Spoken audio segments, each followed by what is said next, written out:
నాకు చాలా బాధ కోపంతో చెప్తున్న విషయం ఏంటంటే, మాకు పని మీద మేము జోపేట వెళ్ళి ఉంటే నేను మా మరదలు మా బామర్ది గాడు అయితే చిన్న పని ఉండే ఆ పని అయిపోగానే మేము మళ్ళీ రిటర్న్ వచ్చేసినాము. అదే బస్ లో మా మమ్మీ రంగంపేట ఎంప్లాయీ, అక్కడ డ్యూటీ చేస్తుంది మమ్మీ. అక్కడ నుంచి అదే బస్ లో మమ్మీ కూడా వచ్చింది. అయితే మమ్మీ ఏం చేసింది, మమ్మీ టికెట్ మమ్మీ తీసేసుకొని మాకు జోపేటలో సీట్లు పట్టింది. సీట్లు పట్టే వరకు మేము కూడా జోపేటలో సీట్లు పట్టింది కదా, బస్ ఎక్కినాం. బస్ ఎక్కి సీట్ల వరకు సీట్ల మీద వాళ్ళు కూర్చున్నాం. అయితే వానికి చెప్పిన 3 అంకులు, ఒకటి మనీ, ఒక అబ్బాయి ఉన్నాడు, 2 టికెట్లు ఫ్రీ టికెట్లు ఆధార్ కార్డు పైన అని చెప్పిన.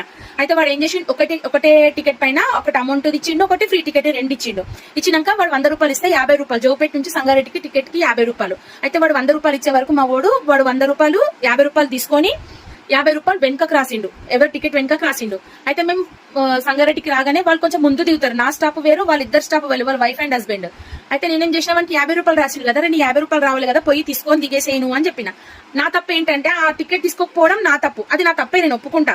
నేను అప్పటికే టికెట్ అని అన్నా, వాడు మర్చిపోయి పబ్లిక్ ఎక్కేసారు, స్టాప్ ఆగిపోయింది. పబ్లిక్ ఎక్కే వరకు ఇంకా టికెట్ ఇవ్వలేకపోయిండు. నేను కూడా టికెట్ గురించి మర్చిపోయినా, వాళ్ళ కొడుకు ఏడుస్తున్నాడు అని చెప్పేసి ఆ దుందిలో మర్చిపోయింది. దిగగానే కండక్టర్ అయిన ఏమన్నాడు, నీ టికెట్ తీసుకున్నావు అన్నాడు. నీ టికెట్ తీసుకున్నావు అంటే, అయ్యో అంకుల్ నా టికెట్ తీసుకోలే, మర్చిపోయినా అని అంటే, ఏమమ్మా మనుషులు గారా ఏంది ఇదంతా, తీసుకోవాలని తెలియదు అట్లా రూడ్ గా మాట్లాడుతుండు. అసలు ఏంది నాకు అర్థం కాదు.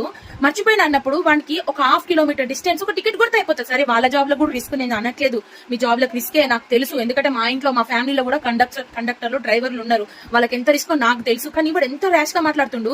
ఒక 10 రూపాయలు టికెట్ కొడితే ఫ్రీ టికెట్ కొడితే అయిపోయింది. నేను అప్పటికంటే డబ్బులు తీసుకోండి అంకుల్ అని చెప్పి ఇదంతా అయిపోయిందా. నేను దిగేసిన, దింపేసిండు రన్నింగ్ బస్ లో నుంచి. నేను దిగేసిన. నాకు ఎందుకంటే అక్కడ ఉన్న వాళ్ళందరూ నన్ను చూస్తే నాకు ఇరిటేషన్, ఏందో వీళ్ళందరూ నేను తప్పు చేసినట్టు ఫీల్ అయిపోతుందని నాకు ఇరిటేషన్ తో నేను దిగేసిన. మా మమ్మీ ఉండే కదా, మా మమ్మీని కూడా తిట్టింది. మా మమ్మీ ఏంటంటే, మా మమ్మీ మర్చిపోయింది. నేను దిగిన టెన్షన్ లో మా మమ్మీ సంగారెడ్డికి టికెట్ మా మమ్మీ దగ్గరనే ఉందని మా మమ్మీ మర్చిపోయింది. మా మమ్మీ నా దగ్గరనే ఉందేమో అని మా మమ్మీ ఫీలింగ్ తో మా మమ్మీ కూడా ఇట్లా తిన్నది. ఈ ఫ్రీ టికెట్ వల్ల అసలు ఎవరికి యూజ్, ఉత్తగా తిరుగుతారు చూడు, పని పాట లేకుండా తిరిగేటోళ్ళకి పెద్ద యూజ్. మాలాంటి వాళ్ళు అంటే నేను ఎంప్లాయీనే, కానీ ఇట్లా లోకలే, నేను నాన్ లోకల్ బస్లలో పోయేటోళ్ళకి ఎంత ఇబ్బంది అవుతుందో నాకు ఈ రోజు అనుభవం అయింది. ఎంత ఫ్రస్ట్రేషన్ అంటే నాకు అంత ఫ్రస్ట్రేషన్ వస్తుంది. చాలా అంటే చాలా ఇబ్బంది అవుతుంది ఇట్లాంటి వాళ్ళ వల్ల. ఈ ఫ్రీ టికెట్ వల్ల మంచి జాబర్స్ కి రెస్పెక్ట్ లేకుండా పోతుంది, మంచి వాళ్ళకి రెస్పెక్ట్ లేకుండా పోతుంది. మేము పెట్టమన్నా మా ఫ్రీ బస్ ఎవరు పెట్టమన్నారా, మేము ఏదో పెట్టమన్నట్టు మా పెట్టి ఉత్తగా తిరగటోళ్లకు వాల్యూ లేకుండా అయిపోయింది. మంచి జాబర్లకు, టీచర్స్ కి, మెడికల్ డిపార్ట్మెంట్ కి, రెవెన్యూ డిపార్ట్మెంట్ కి, ఇంకా మస్తు డిపార్ట్మెంట్ నాకు ఈ టెన్షన్ లో గుర్తుకొస్తలేవు. వీళ్ళకి ఎవరికి వాల్యూ లేకుండా పోతుంది.